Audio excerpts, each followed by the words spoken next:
Welcome back to Know How Right Now. This is a solenoid. We're actually going to find the B-field of the solenoid. Now let's say that we had a current going in this direction. We'd use our right hand rule, which I have a video on, but use our right hand rule where we'd have our hand going in the direction of the coil. So in this case it's coming up and going down like this, coming up, going down.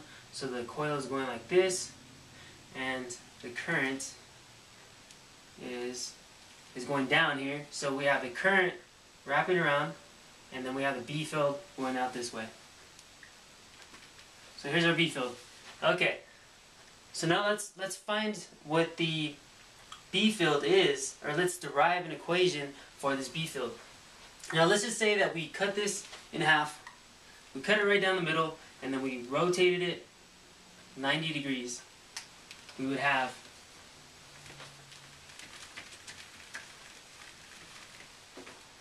something like this.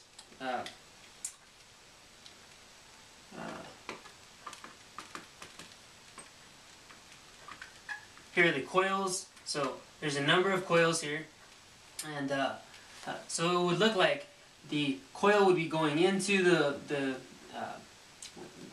wall, and it would be coming out at us in this direction. So in other words, it's going like this.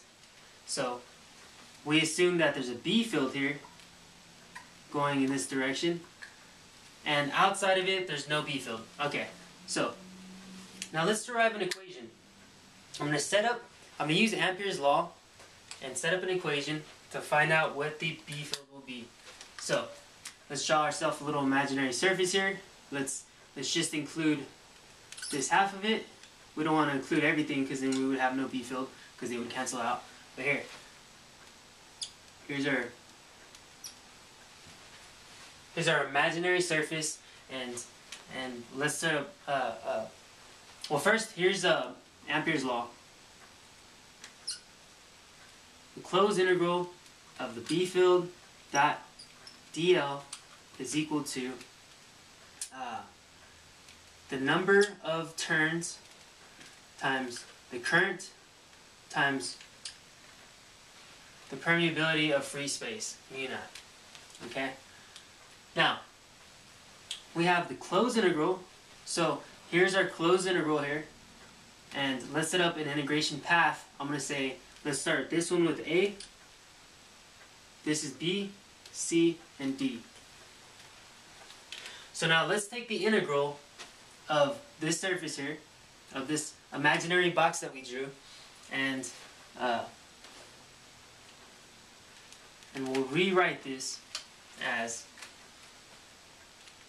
we'll rewrite Ampere's law as the closed integral of B dot dl is equal to the definite integral from A to B times B dot dl plus the integral from B to C, B dot dl plus the integral from C to D,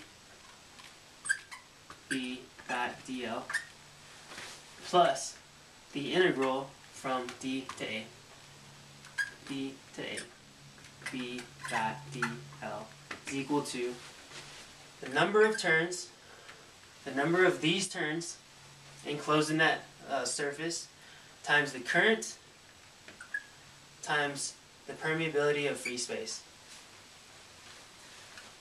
So in other words, the closed integral of the B-field of the magnetic field times a very, very small segment of this path of integration is equal to all of this right here, all of these sides, the integration of all the sides, which is equal to the number of turns times the current times the permeability of free space.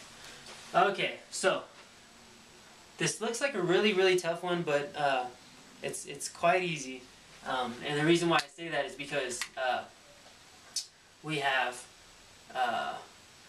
the path from A to B. Okay, that checks. That looks pretty good. Actually, the integral, the path from A to B is just this length right here. There's this length from A to B, and from B to C, we have a path here that is actually opposite of the path here. So if we have one identical path, or a path going this way and an identical path going that way, they actually subtract each other. So we don't have to worry about those two paths. So from B to C, don't worry about that. This is the negative or the positive of from D to A, which is right here.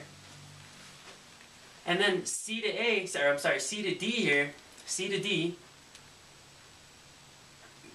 this could actually be so far out that the B-field is very weak out there. So we'll call this a weak B-field.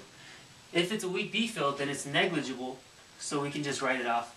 Don't worry about this, this, or that. But worry about the integral from A to B. So let's rewrite this. So we have the definite integral from A to B of B dot dl, and we'll go ahead and this B is constant. We said the B field, the magnetic field, is constant on the inside. So here's our B field times the integral of dl is equal to, I call this Nemo so that I don't forget it. So here, what's the integral from A to B? Well, the integral from A to B, well, first of all, what's dl? dl is small segments here, a bunch of dl's going this way. So we have a bunch of segments of dl. If we take the integral of dl, well, then we're just left with bl, which is equal to Nemo.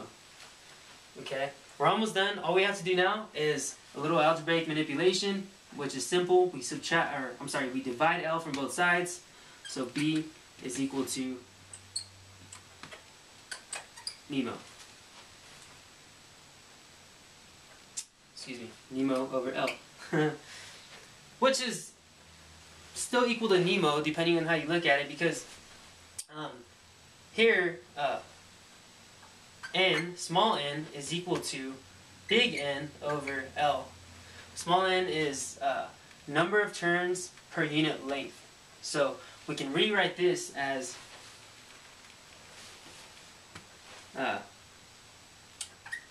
Nemo with a small n. So this is n is equal to number of turns per unit length, the current, and mu naught, where mu naught is